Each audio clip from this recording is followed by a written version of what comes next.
masih berlaku sampai sekarang begitu ya.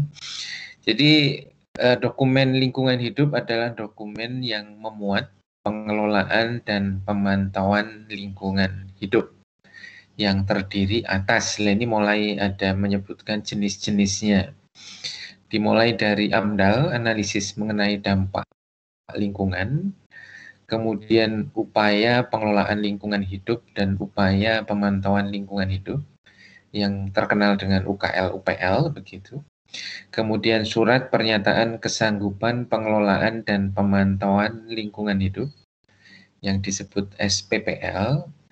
Kemudian dokumen pengelolaan dan pemantauan lingkungan hidup DPPL, studi evaluasi mengenai dampak lingkungan hidup atau SEMDAL. Kemudian ada SEL, studi evaluasi lingkungan hidup, ada PIL, ada penyajian evaluasi lingkungan hidup atau PEL, ada dokumen pengelolaan lingkungan hidup DPL, ada RKL-RPL, ada DELH dan DPLH, serta audit lingkungan. Nah, dari sekian banyak dokumen lingkungan hidup yang kita kenal, yang disebutkan tersebut, ini ada beberapa yang sudah tidak berlaku. Contohnya DPPL, Dokumen Pengelolaan dan Pemantauan Lingkungan Hidup. Kemudian SEMDAL ini sudah tidak berlaku. Kemudian SEL sudah tidak berlaku. PIL ini pernah hilang, tetapi sekarang ada lagi, tetapi fungsinya berbeda begitu ya. Sekarang ada lagi PIL. Nanti akan kita bahas satu persatu yang masih ada begitu ya. Kemudian PEL ini sudah tidak berlaku. Kemudian dokumen pengelolaan lingkungan hidup atau DPL ini sudah tidak berlaku. RKL-RPL sebagai bagian dari AMDAL masih ada, tetapi dulu ada RKL-RPL yang berdiri sendiri, nanti akan kita jelaskan, akan saya jelaskan, ini sekarang sudah tidak berlaku. DELH dan DPLH masih ada, audit lingkungan masih ada. Jadi ini adalah definisi dokumen lingkungan hidup berdasarkan peraturan Menteri Lingkungan Hidup dan Kehutanan P102 begitu ya. Jadi Anda menemukan definisi itu ada di peraturan Menteri tersebut. Jadi ini ya P102 kalau nanti Anda mau cari di P102 2016. Ini adalah definisi dari dokumen lingkungan hidup. Baik, kemudian sebelum kita mulai mungkin sedikit penyegaran begitu ya, sedikit penyegaran hukum lingkungan dulu begitu. Jadi Undang-Undang 32 2009 adalah undang-undang yang mengatur perlindungan dan pengelolaan lingkungan hidup.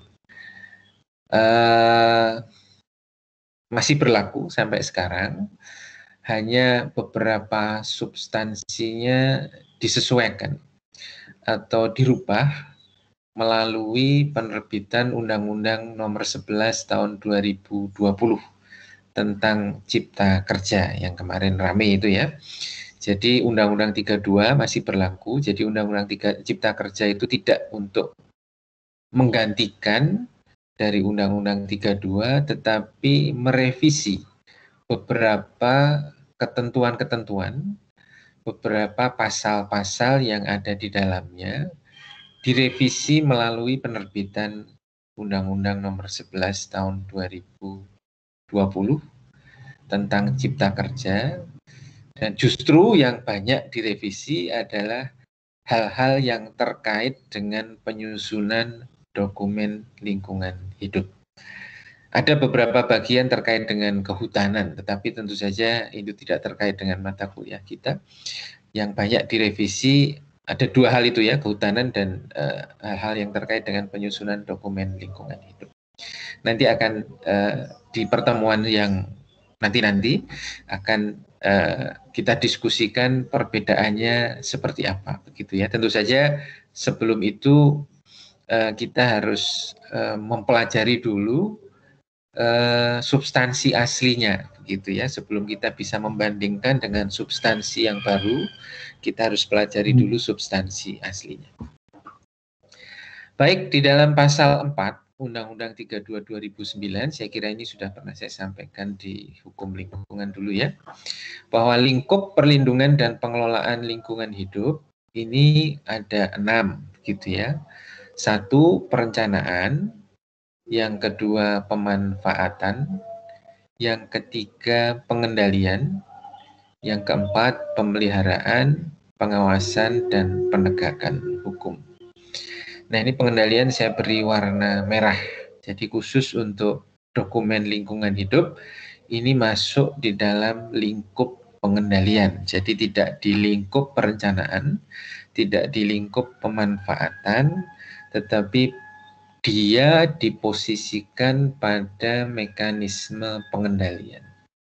Pengendalian apa? Masih ingat pengendalian terhadap pemanfaatan sumber daya alam untuk mencegah terjadinya pencemaran dan atau kerusakan lingkungan hidup.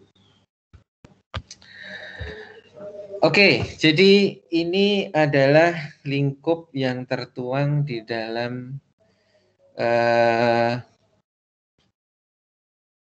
komponen pengendalian begitu ya, komponen pengendalian. Jadi pengendalian pencemaran dan atau kerusakan lingkungan hidup ini ada tiga hal begitulah, ada tiga kegiatan. Jadi pengendalian pencemaran dan atau kerusakan lingkungan hidup itu dilaksanakan melalui tiga kegiatan. Yang pertama adalah pencegahan, penanggulangan, dan pemulihan. Dan tentu saja bahwa pencegahan itu menjadi salah satu kegiatan yang paling utama begitu ya. Bagaimanapun juga kita sudah mengenal istilah bahwa mencegah itu lebih baik daripada mengobati begitu ya. Mengobati itu pemulihan gitu. Tentu saja sakit itu juga demikian ya, bahwa preventif itu lebih baik daripada kuratif. Nah, ini konteksnya adalah pencegahan. Sekali lagi saya beri warna merah karena dokumen lingkungan posisinya ada di situ.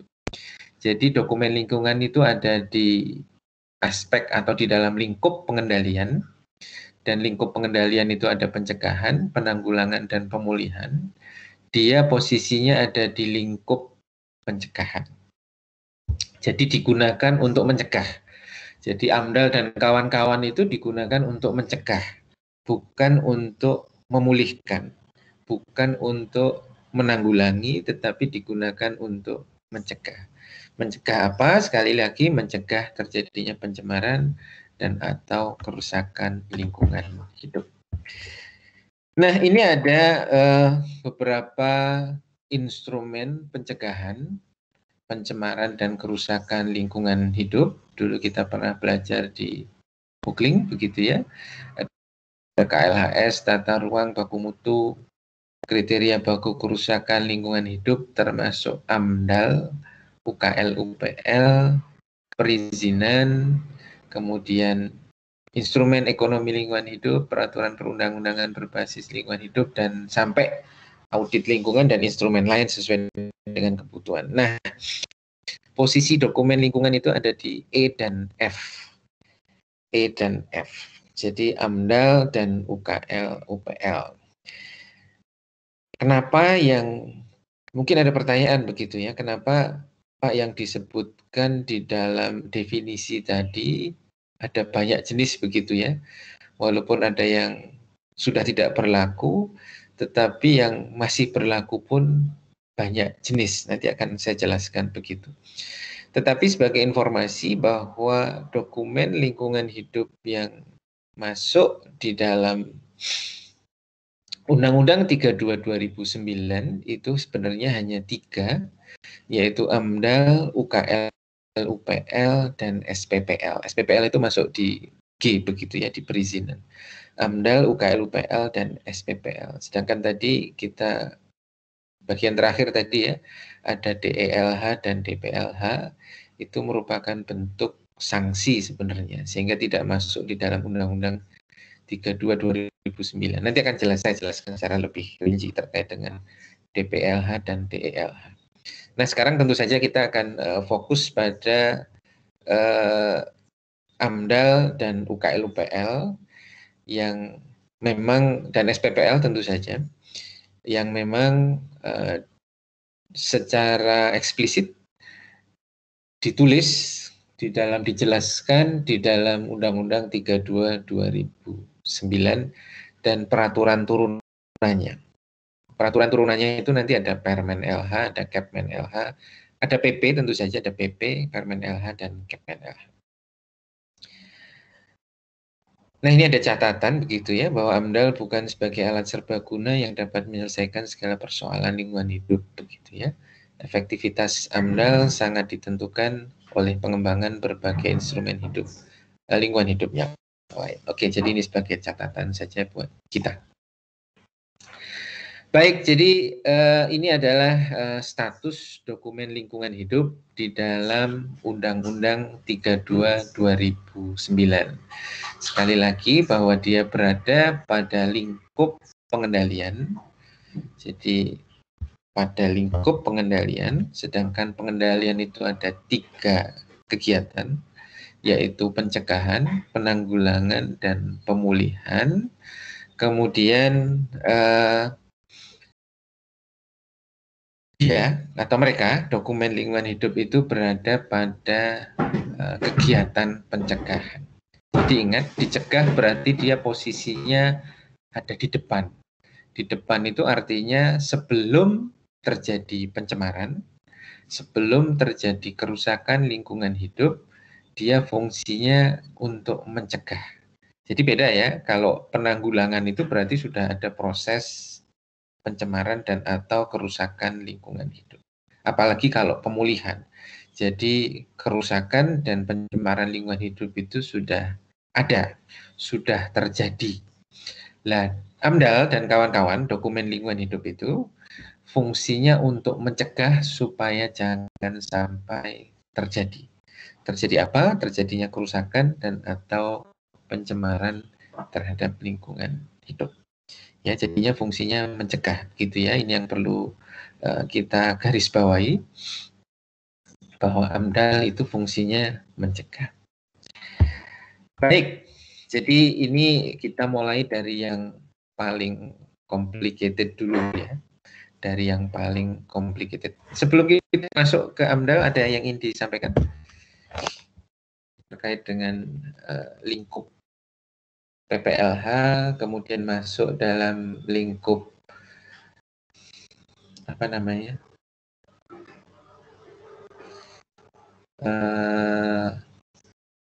pengendalian, kemudian masuk ke dalam lingkup pencegahan. Ada yang mau ditanyakan, didiskusikan?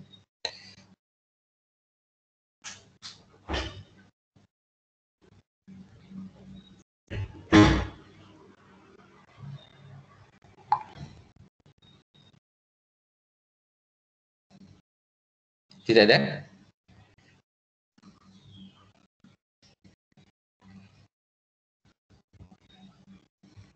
Mungkin belum, Pak Ika. Oke, baik. Kalau tidak ada, kita masuk ke dalam substansi AMDAL begitu ya.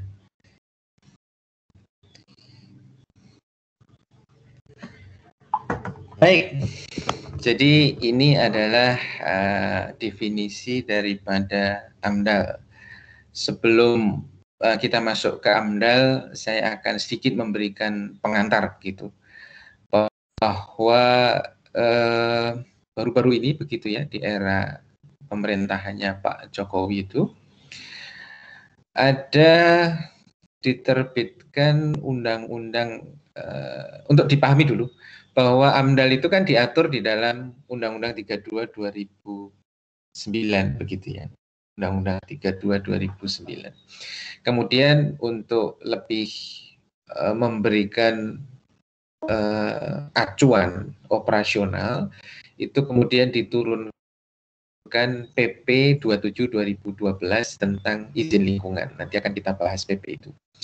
Kemudian ada aturan-aturan di bawahnya berupa Permen LH, Kepmen LH sebagai guidance untuk menyusun AMDAL, UKL, UPL, dan kawan-kawannya. Gitu ya. Jadi dimulai dari Undang-Undang 32 2009, kemudian PP 27 2012, kemudian ada Permen-Permen dan Kepmen-Kepmen yang diterbitkan diterbitkan oleh Kementerian Lingkungan Hidup sebagai acuan untuk menyusun AMDAL dan kawan-kawan sampai diterbitkannya izin lingkungan.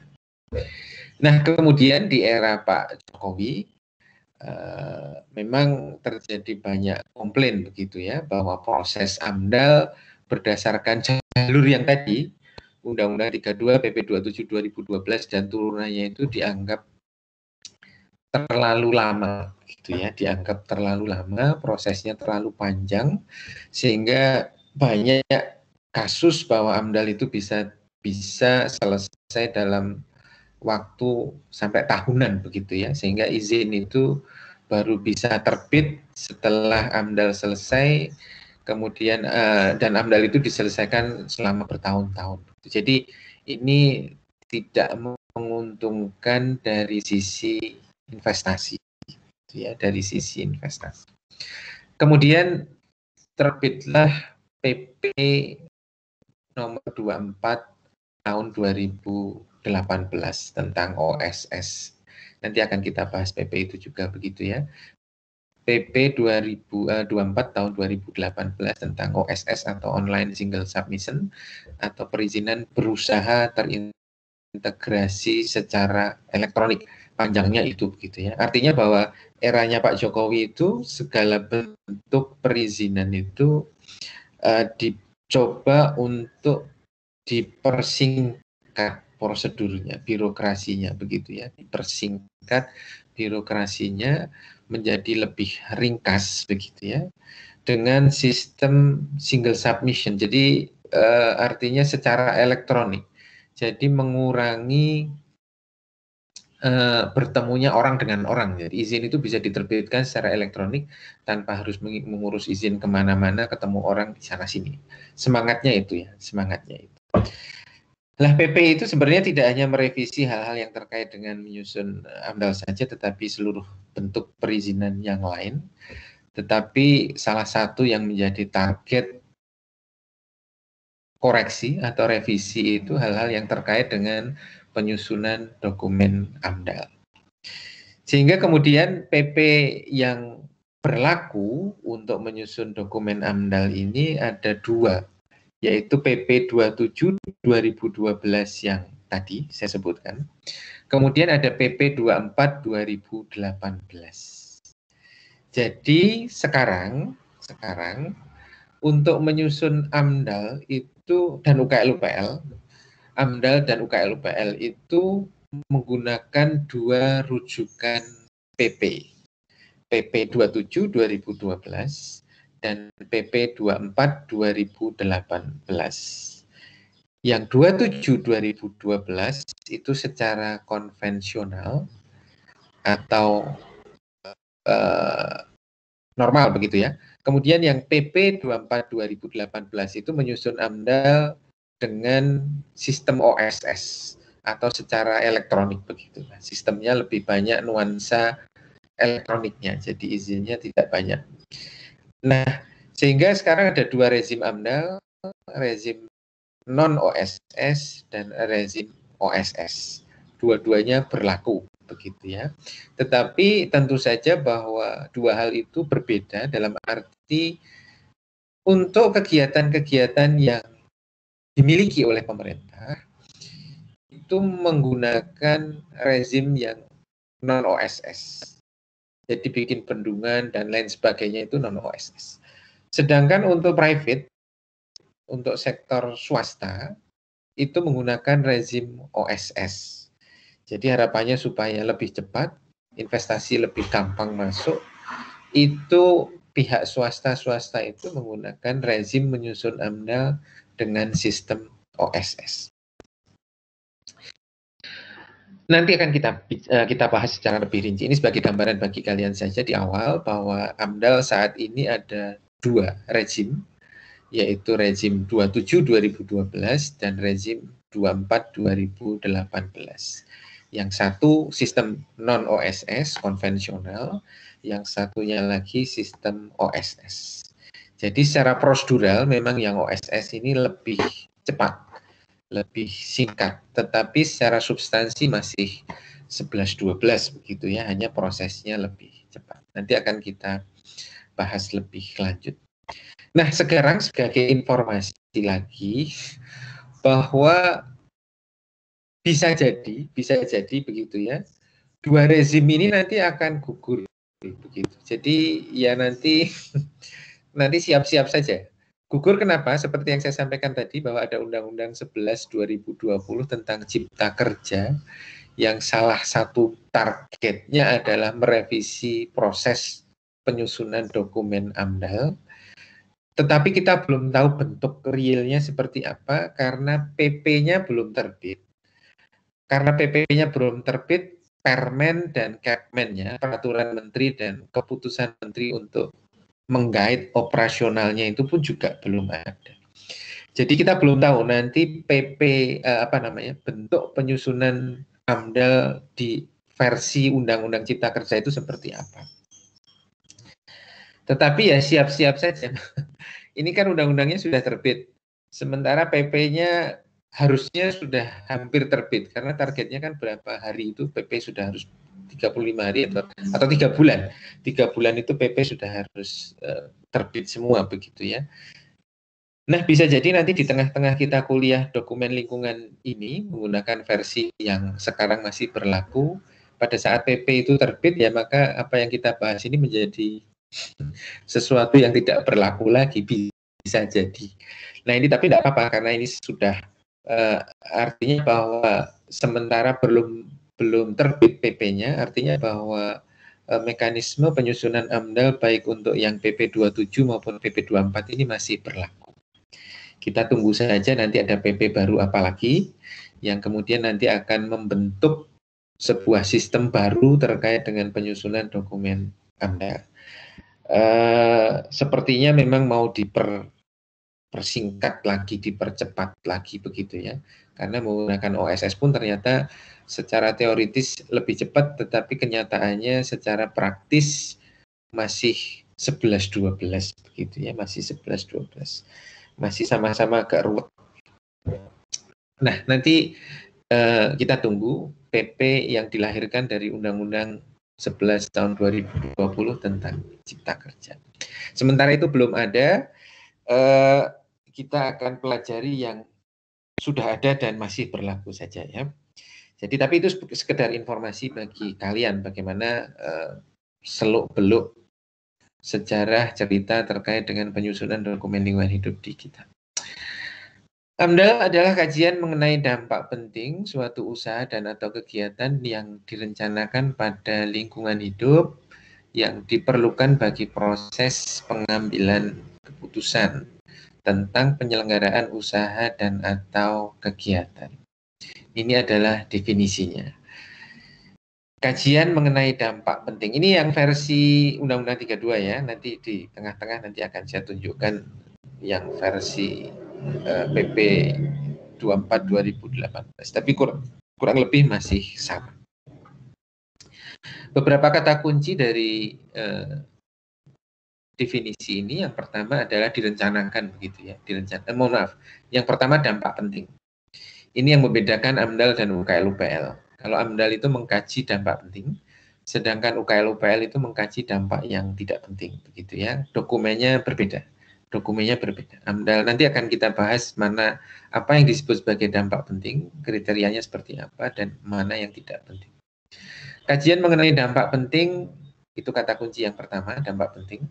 Kemudian kegiatan yang direncanakan itu menjadi kata kunci yang kedua. Satu, AMDAL untuk dampak penting. Yang kedua adalah direncanakan. Artinya apa? Seperti yang saya sampaikan tadi, dia fungsinya pada lingkup pengendalian. Dan di dalam lingkup pengendalian dia di lingkup pencegahan. Artinya memang mencegah terjadinya. Yang namanya mencegah itu mesti pada tahapan perencanaan begitu ya. Sehingga kenapa AMDAL itu disusun pada tahapan sebelum kegiatan itu dilaksanakan. Jadi pada tahapan perencanaan kegiatan begitu ya. Tahapan perencanaan kegiatan. Jadi misalnya mau bikin bendungan begitu ya, AMDAL itu harus disusun sebelum pelaksanaan konstruksi bendungan itu dilaksanakan. Jadi direncanakan.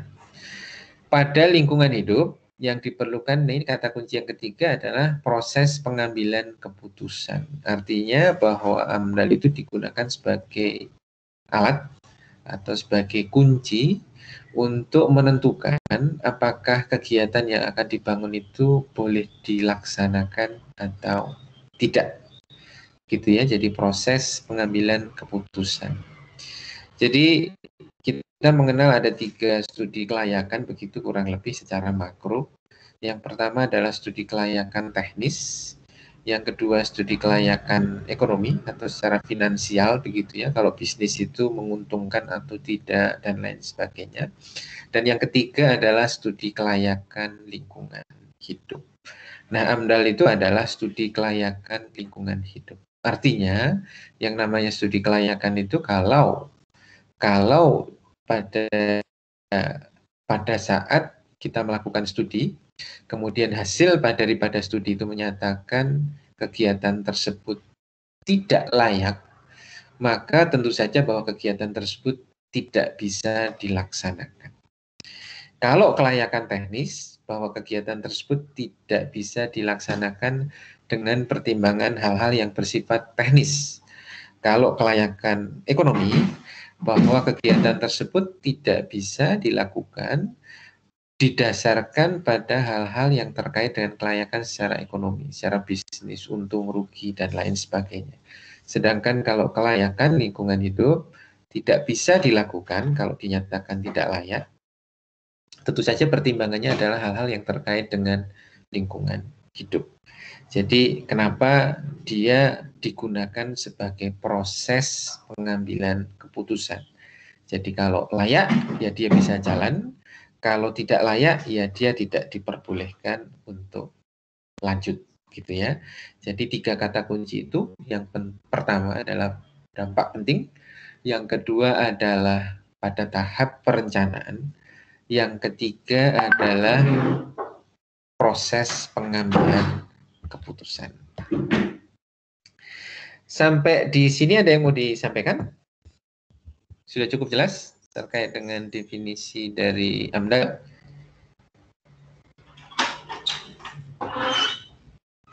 Jelas ya?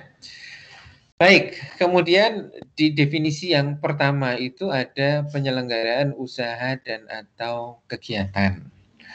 Nah, definisi usaha dan atau kegiatan itu apa?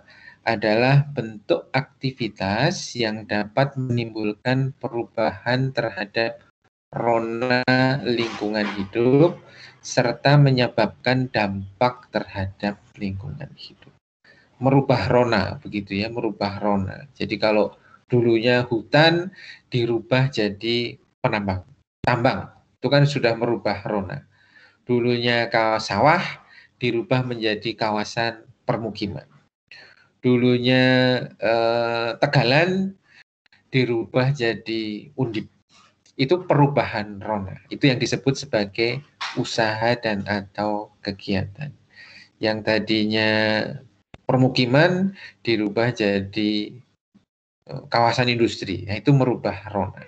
Jadi ada perubahan rona lingkungan hidup dan tentu saja secara logis bahwa perubahan-perubahan tersebut menghasilkan dampak.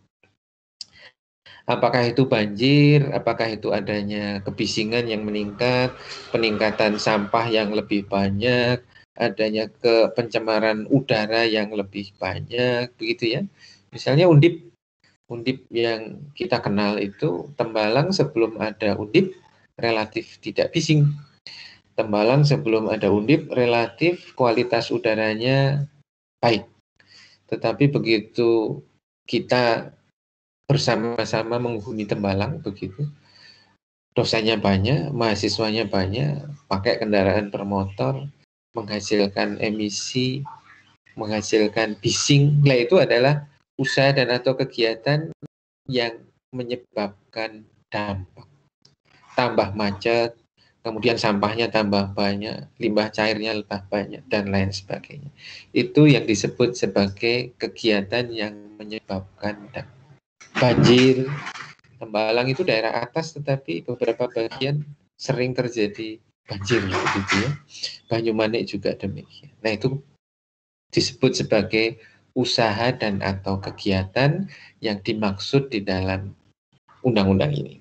Jadi segala bentuk aktivitas yang merubah rona ya, ronanya berubah. Tadinya ini dan menjadi ini.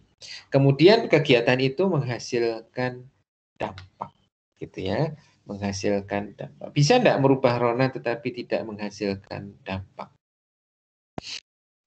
Bisa jadi merubah rona, misalnya sawah dijadikan perkebunan, ya itu merubah rona tetapi dampaknya tidak terjadi. Mungkin bahkan lebih baik begitu ya. Jadi tetapi yang dimaksud adalah seperti itu. Gambarannya adalah seperti yang saya sebutkan di depan tadi ya. Kemudian definisi dari dampak penting adalah perubahan lingkungan hidup yang sangat mendasar yang disebabkan oleh usaha dan atau kegiatan. Nah, kriteria sangat mendasar itu seperti apa begitu ya? Seperti apa? Sebagai gambaran begini. Misalnya bising begitu ya. Anda sudah dapat bising kan ya? Bising. Bising Undip lagi yang jadi contoh enggak apa-apa ya. Bising di Tembalang begitu, sebelum Undip itu ada, misalnya bising ekivalen siang malam ada di 40 desibel begitu. Tapi sekarang bahwa sebelum pandemi ya, sebelum artinya pada saat kita full operation begitu, beroperasi penuh kemarin sebelum pandemi tahun 2019 begitulah. Kebisingan ekivalen siang malam di Tembalang itu sampai 50 atau 60 desibel. Contoh ya, contoh katakanlah demikian. Itu kan terjadi perubahan ya dari 40 menjadi 60. Pertanyaannya apakah itu perubahan yang mendasar atau tidak? Nah, jawabannya adalah tergantung daripada baku tingkat bising. Ini metode pendekatan yang paling gampang. Baku tingkat bising untuk kawasan permukiman itu 55 desibel plus 3 begitu ya. Jadi ada toleransi 3 desibel. Jadi 58 desibel lah maksimal. Karena dia berada di 60 desibel, artinya sudah ada pelampauan baku tingkat bising. Nah, itu dinyatakan sebagai sudah menyebabkan dampak yang mendasar, yang sangat mendasar begitu ya, yang tadinya tidak berada di bawah baku tingkat kebisingan. Setelah ada usaha dan atau kegiatan tersebut, maka tingkat kebisingannya di atas baku tingkat kebisingan yang berlaku. Itu disebut sebagai yang mendasar. Sama ya, masih ingat ya definisi pencemaran, itu kalau ada zat, energi, makhluk hidup yang masuk atau dimasukkan di dalam badan lingkungan yang menyebabkan terlampauinya baku mutu, maka itu disebut sebagai sudah terjadi pencemaran. Kalau belum terlampaui baku mutu, maka belum dikatakan terjadi pencemaran. Jadi kalau mau gampang, bahwa perubahan lingkungan hidup yang mendasar itu kalau sudah terlampaui baku mutu atau baku tingkat bising. Baku tingkat lah, bisa kebisingan, bisa getaran, bisa bau dan lain sebagainya. Nah, ini mudah kalau kita ya engineering gampang, ukurannya adalah baku mutu atau baku tingkat begitu ya, baku mutu atau baku tingkat. Tetapi lebih sulit kalau itu terjadi pada aspek sosial. Terjadi pada aspek sosial, ukurannya apa? Nah, itu yang tentu saja ini disiplin ilmu yang berbeda. Pak, ada masyarakat yang terkena dampak secara sosial itu sudah mendasar atau tidak? Lah, tentu saja ini tidak bisa diukur dengan menggunakan baku mutu yang sesuai dengan disiplin ilmu kita atau baku tingkat. Nah, ini yang agak krusial. Jadi ada sebagian masyarakat yang mendukung, ada sebagian masyarakat yang menolak.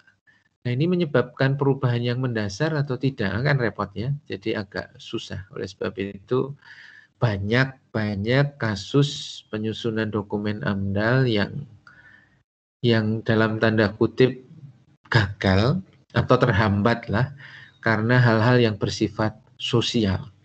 Karena ukurannya tidak jelas begitu ya, ukurannya tidak jelas.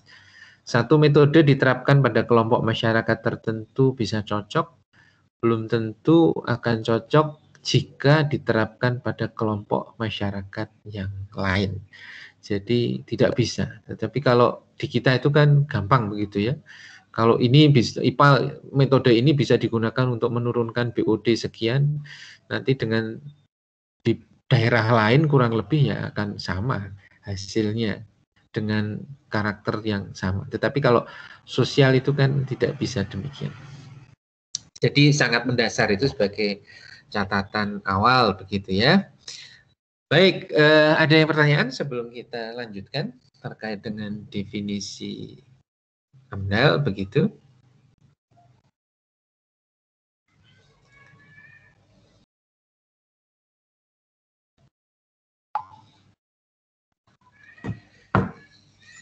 Dari saya belum ada, Pak. Yang lain kan mahasiswanya ada berapa itu? 48 ya? Ada berapa ya yang ikut mata kuliah ini?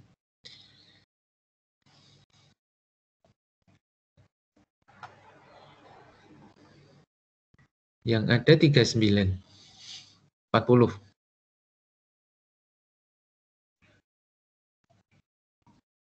Ada pertanyaan? Saya juga belum, Pak. Belum ada ya? Pak. Oke, jadi itu adalah hal-hal yang terkait dengan Pak, kalau dari absen tadi. Kenapa, Mbak? 38 mahasiswa hadir. Berarti yang sekarang ada 40, harusnya 48 ya. Kalau yang terdaftar jumlah mahasiswanya sih 48 kalau disiap.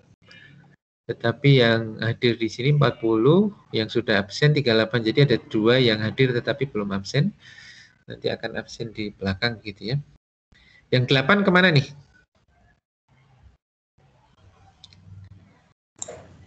Kurang tahu, Pak. Ya, ya coba nanti diingatkan seperti pesan saya tadi ya. Jangan sampai nanti pada saat sudah selesai mau ujian baru ribut masalah absen dan lain sebagainya. Kalau bisa jangan seperti itu.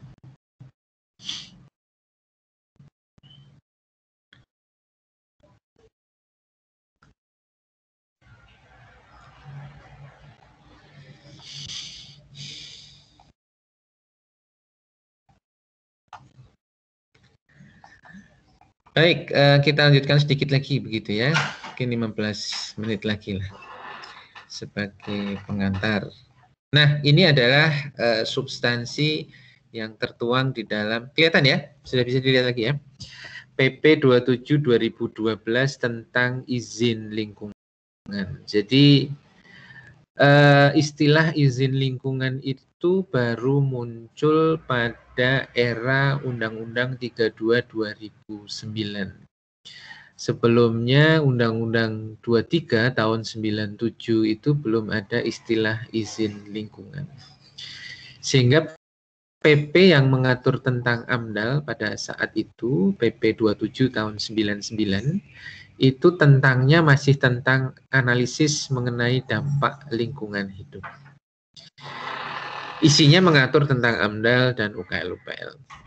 Tetapi bahwa di Undang-Undang 32 dan PP turunannya yaitu PP 27 2012, tentangnya bukan lagi tentang AMDAL, tetapi tentang izin lingkungan. Gitu ya. Kita nggak tahu nanti PP yang turunannya Undang-Undang 11 2020 itu tentang apa. Kita tunggu saja. Nah, ini PP yang saya sebutkan tadi 27 2012 adalah PP yang mengatur AMDAL konvensional. Jadi yang non OSS ini masih berlaku. Tetapi sekali lagi secara makro, secara garis besar ini ditujukan untuk kegiatan-kegiatan yang dilakukan oleh pemerintah. Baik, ini sudah kita bahas tadi. Nah, ini posisinya. Jadi posisi AMDAL dalam perizinan, termasuk UKL UPL ya, termasuk UKL UPL tentu saja. AMDAL UKL UPL sekali lagi seperti yang sudah saya sampaikan tadi sebagai bentuk studi kelayakan lingkungan hidup, sesuai definisinya digunakan untuk mengambil keputusan, yang digunakan dalam proses pengambilan keputusan apakah kegiatan itu bisa dinyatakan layak atau tidak. Jadi dikaji dulu di dalam dokumen AMDAL. Misalnya ada kegiatan membangun bendungan di sebuah lokasi tertentu dengan skala yang cukup besar. Anda tahu Waduk Jati Barang ya? Sudah pernah ke sana? Tahu, Pak. Ya, itu kan skalanya sangat besar sekali, sampai memindahkan banyak sekali warga dari sana yang direlokasi, termasuk ada habitat monyet begitu ya, makakak gitu ya, monyet yang mungkin kalau Anda pernah ke sana tahu di parkirannya Waduk Jati Barang itu banyak monyet yang mainan di sana. Nah, itu kan kegiatan yang cukup penting, dampak penting karena secara kasat mata sudah bisa kita pastikan dia akan merubah rona lingkungan hidup secara mendasar. Nah, pada saat pemerintah ingin membangun Waduk Jati Barang, tentu saja pertanyaannya apakah waduk ini layak dari sisi lingkungan atau tidak. Kalau tidak layak, tentu saja waduk itu tidak akan dibangun. Kalau memang layak, tentu saja bahwa waduk itu akan dibangun. Nah, untuk melihat kelayakannya, apakah itu layak atau tidak, maka dibutuhkan suatu studi atau kajian. Nah, AMDAL itulah studi yang dimaksud begitu ya. Jadi kajian mengenai dampak penting karena dia merubah rona lingkungan hidup secara mendasar untuk menentukan kelayakannya dan nantinya digunakan untuk mengambil keputusan apakah itu bisa dilaksanakan atau tidak. Nah, di era Undang-Undang 32 2009 kemudian diturunkan di dalam PP 27 2012, kelayakan itu kemudian dilanjutkan dengan penerbitan izin lingkungan. Kalau di era yang lama, PP 2799, itu belum ada izin lingkungan. Jadi AMDAL itu begitu dinyatakan oke, layak, maka kegiatan tersebut langsung bisa dilaksanakan. Jadi tidak ada izin lingkungan yang posisinya di tengah itu. Jadi begitu AMDAL itu selesai, dinyatakan layak, maka langsung izin kegiatan diberikan. Tetapi di era 27 2012, era Undang-Undang 32 2009, ada izin yang harus diterbitkan lagi, yaitu izin lingkungan, gitu ya, izin lingkungan, yang nanti izin lingkungan itu digunakan untuk mendapatkan izin kegiatan. Bisa dipahami ya, jadi fungsi AMDAL dan UKL-UPL dalam tanda kutip itu adalah digunakan untuk menentukan layak atau tidaknya sebuah kegiatan, kemudian digunakan untuk memperoleh izin lingkungan, dan izin lingkungan itu baru yang digunakan untuk mendapatkan izin kegiatan. Cukup jelas ya? Cukup jelas. Baik, jadi setiap usaha dan atau kegiatan yang berdampak penting wajib memiliki AMDAL. Jadi wajib ya, tidak bisa ditawar. Wajib, harus. Artinya tidak boleh tidak. Yang namanya wajib itu tidak boleh tidak. Nah, yang menyusun AMDAL atau yang punya kegiatan, yang punya kerjaan itu disebut sebagai pemrakarsa. Nah, ini nanti ada yang beda pada saat kita membahas PP 24 2018 tentang OSS, yaitu pemrakarsa itu disebut sebagai pelaku usaha. Ini informasi awal aja, biar tidak bingung. Nanti kita pelajari lagi di belakang. Tetapi sebagai informasi saja bahwa sneak peek begitu ya, bahwa di konvensional disebut pemrakarsa, sedangkan yang versi OSS disebut sebagai pelaku usaha. Sekali lagi, pada tahap perencanaan, kemudian penentuan kewajiban menyusun AMDAL dilakukan melalui kegiatan penapisan. Nanti akan kita bahas minggu depan terkait dengan kegiatan penapisan, karena ini cukup kompleks. Nah, ini adalah gambaran tadi ya, skematik diagramnya, usaha dan atau kegiatan yang wajib AMDAL atau wajib UKL-UPL, ini wajib memiliki izin lingkungan. Ingat di awal bahwa tadi saya menyebutkan bahwa Undang-Undang 32 itu ada 3 jenis dokumen, yaitu AMDAL, UKL-UPL, dan SPPL. Yang wajib memiliki izin lingkungan, diingat-ingat, hanya AMDAL dan UKL-UPL saja. Sedangkan yang SPPL ini tidak wajib memiliki izin lingkungan. AMDAL itu untuk kegiatan yang dampaknya penting, sangat penting begitu ya. Tadi contohnya bikin waduk jati barang, Anda bisa membayangkan tingkat kepentingannya seperti apa begitu ya. Kemudian jalan tol Trans Jawa itu kan pasti dampaknya sangat penting. Itu kelasnya kelas nyusun AMDAL. Kemudian ada kegiatan yang dampaknya tidak penting. Dampaknya tidak penting itu menyusun UKL, UPL. Kemudian SPPL itu untuk dampak-dampak yang sangat tidak penting gitu ya, tetapi tetap perlu dikelola dan dipantau. Sebagai contoh, bikin restoran, bikin kafe, itu kan dampaknya tidak penting, tetapi tetap menghasilkan dampak yang harus dikelola. Itu menyusunnya SPPL. Tetapi untuk sekelas restoran dan kafe dalam skala kecil, ini contoh yang gampang ya, itu tidak memerlukan izin lingkungan. Bikin Indomaret segala macam itu juga tidak memerlukan izin lingkungan, tetapi cukup menyusun SPPL saja, surat pernyataan kesanggupan pengelolaan lingkungan. Jadi itu bedanya. Oke, ini minggu depan saja deh. Baik, ada yang mau disampaikan?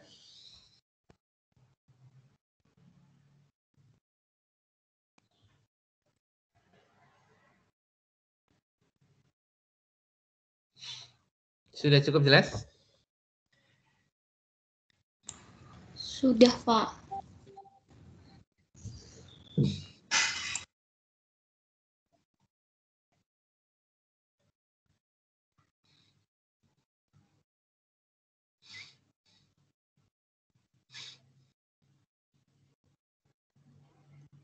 Baik, kalau memang sudah tidak ada yang mau disampaikan, kita bisa akhiri minggu ini ya. Jangan lupa sekali lagi bahwa nanti saya akan upload di files begitu undang-undang